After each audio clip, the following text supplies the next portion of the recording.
Greetings traveler, I'm SnapJelly, and this video is gonna be a little bit special because it's the first ever reward video that I made. Yes, you see, those people who pledge $20 or more on my Patreon account get as a reward, amongst various other things, that they get to pick a topic. And it took me a while to get this going, but it's finally here. So this is the first one. This suggestion comes from Francois Blondel, who suggests that I talk about this thing. It's hamster armor, as he called it. And well, right from the bat, I can tell you, Francois, that that is not a hamster. That's a guinea pig. It's not hamster armor. It's guinea pig armor. But still, okay. I gotta very openly admit that I was struggling a little bit to find things to actually say about this image. But you know, that's kind of just what I've become at this point. It just, if people throw me money, I do whatever they want. Anyway, he wanted me to talk about this, so here we go. Let's dissect this hamster. Wait, dissect? No. And eat its remains. No, not dissect. Analyze what I meant. Let's analyze this hamster and eat its remains. And yeah, okay. Now, looking at how the helmet is constructed, more specifically looking at specifically this part that is, you know, extending above his eyes, it makes it seem a lot like a burgonet helmet. Without a bever, that is. The burgonet is a helmet from the Renaissance, looks pretty dope. Except for the top, really, of the helmet. The one on the hamster is pointy, and the burgonet has like a fin going to the back. That's a bit different, and the hamster one, that point on top, it almost makes it seem a little bit like a freaking bassinet. But I would say that it's still more like the burgonet. So it's either a weird bassinet without a visor, or it's a burgonet without a bever. Of course, size to fit the hamster, sort of. It's also not really on his head, if you think about it. It's more on its back, which is, you know, just weird. Now, another thing to note is that there are holes on the side of the helmet, and supposedly that is to make him better at hearing, you know, because that's difficult in a helmet. If you're wearing a helmet, that can really restrict your hearing a lot. So if there's little holes in there, they could, you know, increase your hearing a little bit, except for the fact that that is not where a freaking guinea pig's ears are. So yeah, that's not, it looks cool, but that wouldn't actually work. Now, assuming the guinea pigs fight with their mouth, I have no idea how guinea pigs fight, so I don't, but you know, I'm just gonna assume, because they're quite fat, that they don't, you know, use their claws like a bear, but just, you know, use their mouths. Considering that, it's a good thing that their snout, or whatever you would call it, kind of extends past the helmet, and, you know, gives you full range of that you know, your weapon, which I assume is their teeth. So that's good. This armor was also famously worn by Hamtaro. It's not true, I made that up. His body is protected by scale armor, which is more commonly known as scale mail. Now, scale armor, it's a bit different. It's funny, because scale armor was worn throughout various time periods in history and throughout various places, although it was never quite as popular as ordinary mail, more commonly known as chainmail, which could have various reasons, but that would be a topic for another video.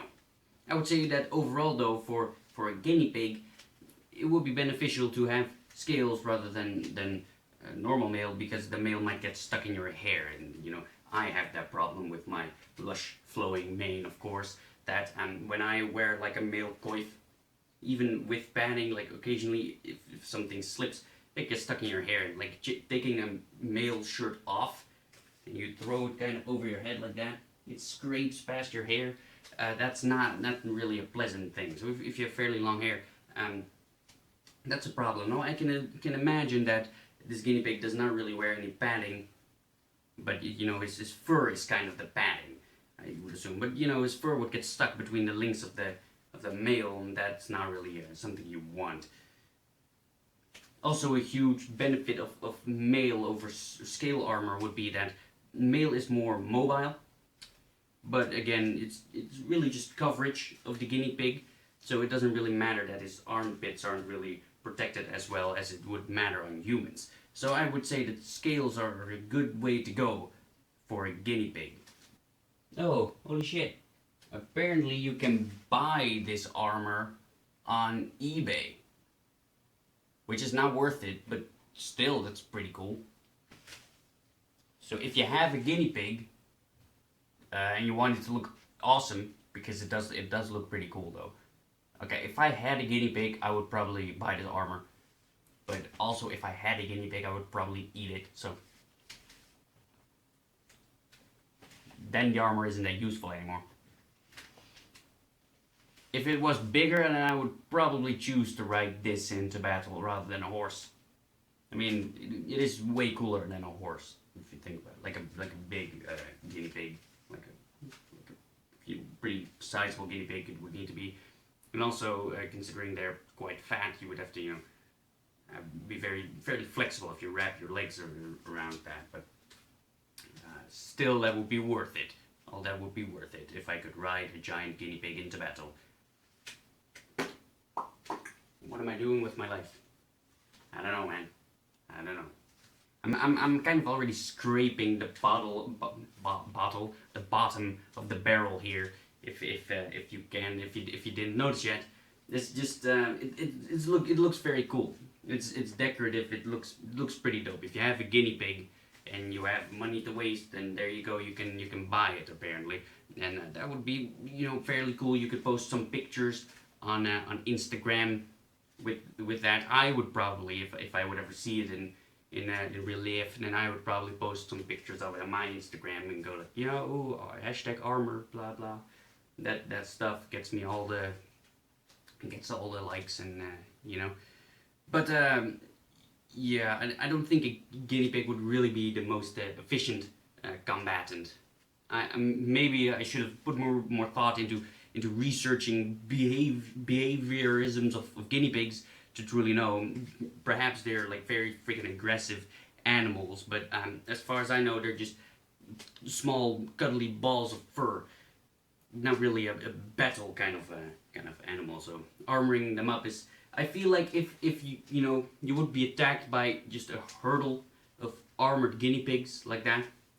I feel like you can just kind of stand on them and kill them like that because of the scales. They still kind of bend a little bit. So if you would just stand on them, you would smush them, kind of. And maybe like if you like smack them with a mace or something, that they would still just have all their tiny little organs and bones smushed.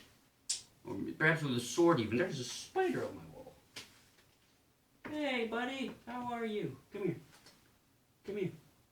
Oh, he jumped at me. Fuck's sake. It's a tiny spider. I like tiny spiders. Big ones are scary, but I like small ones. Alright, well fuck you then. Anyway, I'm rambling, so I'm gonna end it here. If you also want to pick out a topic and feel like, oh, you know what, I'm gonna freaking Patreon, nice, SnapJelly, and think of a topic myself, you can. Now, link is in the description below. And you will very soon receive an email to which you can respond with the topic that you want addressed in the video. And thank you for joining my quest, and I hope you'll join me in the next one. Bye guys, I'm gonna kill that spider.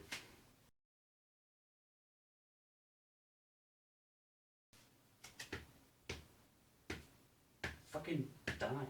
Jesus Christ.